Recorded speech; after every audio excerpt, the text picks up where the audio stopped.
This is Joseph San Liquido coming to you live from historic Franklin Field, where Penn pulled off a monumental 10-9 upset over number 1 Duke.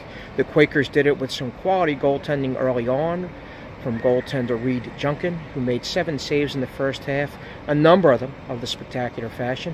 And they also did it with the nice balanced scoring of 3 goals each from Kevin McGeary and Adam Goldner. Penn also held Duke scoreless for the last 9 minutes and 53 seconds of this game to again pull off an incredible upset 10-9 here at historic Franklin Field. This is Thomas Casali from the Carrier Dome in Syracuse, New York.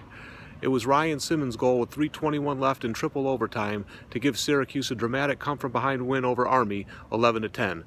Syracuse got down in the first half 6-1 after 6 unanswered goals by the Cadets. But the Cuse came roaring back in the third quarter, scoring 5 goals of their own. Nate Solomon gave the Orange a lead late in the fourth quarter, but it was Army's Connor DeWitt that answered shortly after to tie the game and send it into overtime. Then it was Simmons from goalie Dom Madonna to put the game away and give the Cuse a dramatic victory. 9 different players scored for Syracuse, led by Solomon's 2 goals and 2 assists. Patrick McEwen here for Inside Lacrosse in South Bend, where Notre Dame defeated the visiting Richmond Spiders 11-7.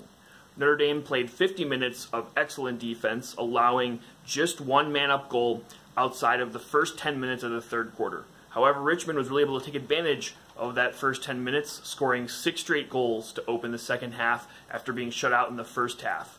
It tied the game at 6 before the Notre Dame defense locked down again and was able to generate some goals on the offensive end to pull ahead. Notre Dame was led by 3 goals and 3 assists from Brendan Gleeson, who played a little bit of attack and midfield.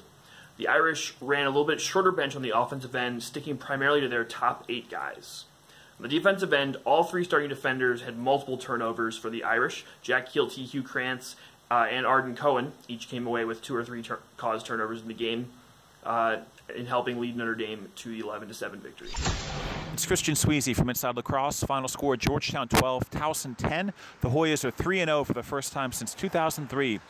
Senior Craig Burge and junior Dan Baccaro led the way for the Hoyas. Burge had 2 goals and played all 24 settled offensive possessions at midfield. Baccaro had 4 goals and 2 assists. It was Burge's goal from 15 yards away early in the midway through the fourth quarter that gave the Hoyas a 10-9 lead, a lead they did not relinquish. Towson falls to 1-2 and has given up at least 10 goals in all 3 games this season. Next up for the Tigers is a midweek game against Loyola. The Hoyas next face Mount St. Mary's, an improving Mount St. Mary's, on Tuesday. Welcome to the Inside Lacrosse studio for Week 4. I'm IL Multimedia Manager Zach Babbo, here to run down a handful of quick scores for you. Robert Morris upset Penn State 12-9. Jimmy Perkins led the way with 3-3, and the Colonials overcame a 7-17 face-off deficit in the win. Albany had another explosive offensive output, topping Drexel 18-5. Justin Ray and Tehoka Nanticoke put up a matching 3-goal, 2-assist performance, and Connor Fields put up 2 goals and 7 assists. T.D. Ireland went nearly perfect, 21 for 22 at the face-off X. Dueling 7-point efforts from Michael Krause at 4-3 and Ian Laviano at 5-2 led the way in a shootout for Virginia, 18-15 over Princeton.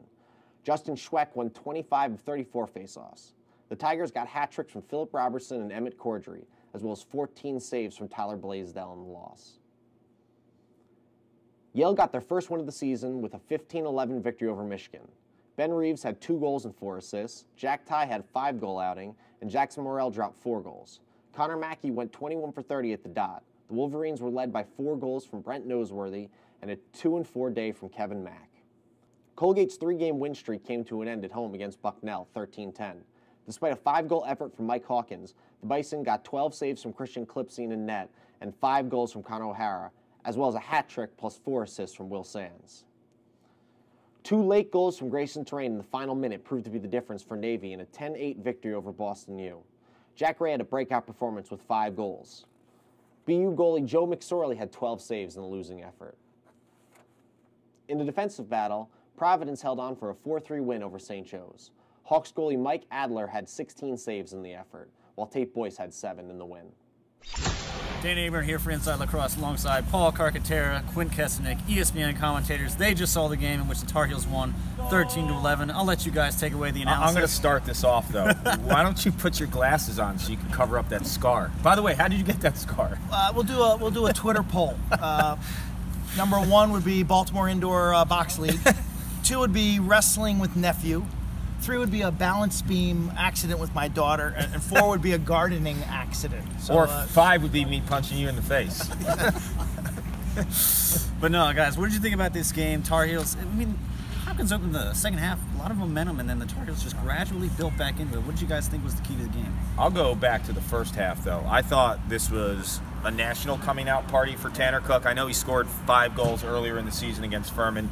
But with this stage at Homewood Field, I thought the sophomore midfielder from Canada showed an array of offensive tools. I mean, he was spraying from downtown. He was getting underneath guys. I thought that he demanded the pole in the second half. They had a short stick on him in the first half. Once he had the pole on him, I think it opened up for a lot of other players. It opened up for Timmy Kelly with some time, room, and bullseyes. Time, room, bullseye. Dallas has got time, room, bullseye. But Carolina's top 6 offensive players are very good. Elite. I think they're going to be a top 10 efficiency offense all season long. Some of their young guys will actually make their second group even powerful. And I thought Pazula maybe was a big difference in the second half. Yeah. You know, 42% against Lehigh is not going to cut it. He was really good. A couple key stops. So that combination, defense played a little better. Carolina's D wasn't as atrocious as Lack's film room would lead us to believe. but so they were better. Yeah, and at the end of the day, Hopkins' mistakes, though. I mean, you know, the penalty, Cole Williams, two huge penalties. Cole Williams' celebration penalty, Yeah. Tal Bruno with a hold with 1 second left on the shot clock. Those were both Carolina goals. Carolina's defense is inexperienced. It's green. I think if Pazzulo can save 52% and they play average defense, they're going to be a nightmare for all opponents. They're tall and rangy Yeah. and should be well coached. Hopkins, though, they need some more Dodgers on offense. Yeah. I thought Cole Williams was a little bit assertive stepped up tonight. Yeah. But at the end of the day, there has to be 2 or 3 guys that will draw Who slide. can beat their man? Yeah. Thanks for checking in again for the Epic Isle Game Day recap for Week 4. Keep coming back to Inside Lacrosse for all your news, notes, and the great feature content you love. And go to epiclacrosse.com for some of the most innovative gear in the sport.